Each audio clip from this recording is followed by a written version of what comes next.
యాక్చువల్గా ఇదివరకు ఎన్టీ రామారావు గారు, చంద్రబాబు నాయుడు గారు కూడా ప్రతి సంవత్సరం కూడా ఉగాది పండగ రోజునే ఈ ఫిల్మ్ అవార్డ్స్ అనేది ఇవ్వటంతో ఒక హ్యాబిట్గా పెట్టుకున్నారు. కొన్ని బాగా చేశారు. తర్వాత అది కూడా మళ్ళీ లేట్ అయిపోయింది. ఇప్పుడు దాదాపుగా 7-8 సంవత్సరాలు బట్టి ఆంధ్రప్రదేశ్లో లేదు. లాస్ట్ ఇయర్ వరకు తెలంగాణ రాష్ట్రం వచ్చిన కాడి నుంచి లాస్ట్ ఇయర్ వరకు మొత్తం అన్నీ కూడా ఒకే సంవత్సరంలో క్లియర్ చేశారు రేవంత్ రెడ్డి గారు.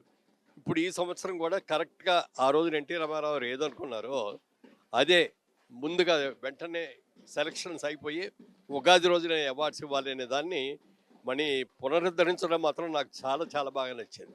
ఎందుకంటే ఎవ్రీ ఇయర్ ఇలాగే ఉగాది రోజున సినిమా పండగ జరగాలి. ఒక పండగలా ఒక అందరినీ సినిమాలో పంచిన అందరూ కలిసిన రోజు ఇది. అవును, అది ఇదివరకు నుంచి కూడా అలాగే జరుగుతుంది.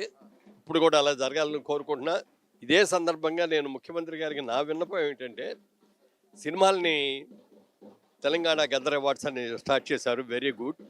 అలాగే నాటకాలు ఇదివరకు నాటకాలు కూడా ఇచ్చాం ఆంధ్రప్రదేశ్లో నంది అవార్డ్స్లో.